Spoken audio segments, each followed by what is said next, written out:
Hey guys, nice to be here for another Oxen Labs update for this week. On the session side, we have pretty much been working on basically the same stuff that we were working on last week. So iOS is still tackling the session database refactor. It's actually going hopefully into internal test today, so we will start migrating some of the devices in the office this week. Morgan, our developer on iOS, was a bit sick last week, so we didn't get to do that as early as we wanted. And Emoji Reacts are still being worked on, so basically just finishing up some of the edge cases that we weren't handling before on iOS. Emoji Reacts are almost finished on iOS, but it'll be something that we need across all platforms to actually release. On the Android side of things, a performance update went out on Friday, I believe. It was either Friday or Monday, so it should be starting to roll out to devices now. We know that there is an issue that we've just gotten some feedback on with notifications, so we're probably going to put a patch in for push notifications, not always working 100% of the time, so we're fixing that up now. And Android is also starting on theming as well. So we're starting to see some of the designs that we kind of leaked on Twitter a few weeks ago start to come into fruition. And they're also finishing up on Emoji Reacts too at the same time. And desktop is basically working on ID blinding and Emoji Reacts as well. Basically just getting the final part of ID blinding fixed up so we can actually release that across all of the platforms. On LokiNet side of things, we have been doing a lot of work to get LokiNet packaged into Mac.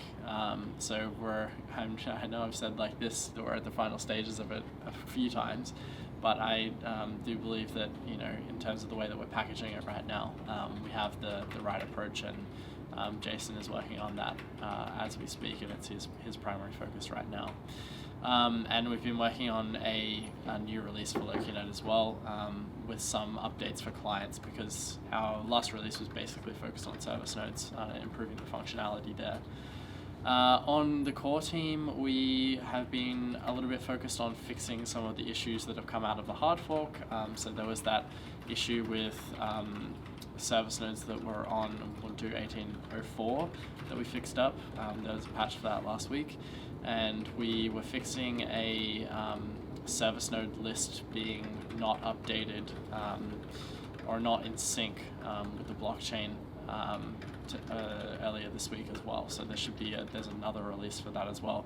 It's only really required for service nodes who are running into that issue, but if you're a service node operator, you should be up to date with the latest releases anyway. So if you have some time, do a sudo apt update, sudo apt upgrade.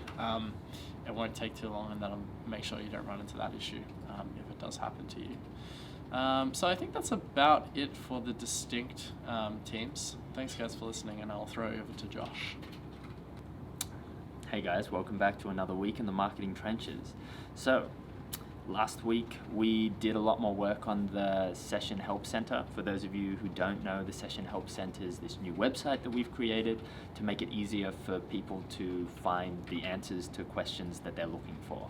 So it gives you the ability to go in and search specifically for keywords relating to whatever question that you might have, and it just makes the whole process of getting help and support a lot easier. So more work's being done on that, and it's already up and running. So if you have any questions, you can go to the Session website, go into the help section, and you'll be able to see what I'm talking about and hopefully get your answers.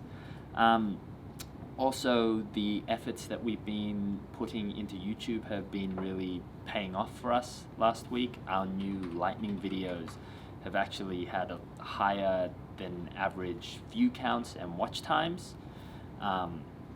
If things keep tracking in this direction, actually, the YouTube might turn into more than just a supplementary content or support player. It might actually become a major player in terms of acquisition, because another thing that we found with the new Lightning videos, we're getting more returning viewers to the channels just from this new style of content. So we're going to keep playing around with that and see how far we can push it. Also, Alex has been working on a new content schedule this week, or in the last week, the idea is it's going to tie in a lot more with the way that we're doing our social and our ad strategies to try and make things a lot more cohesive. Speaking of ad strategies, ours is going really well, with last week raking in over 470,000 impressions. And on the social front as well, Cam's been chipping away, working at new creative and new narratives to tie in more to the content schedule that I was talking about just before. So that's it from me, guys, and I'll see you guys next time. See you, peeps.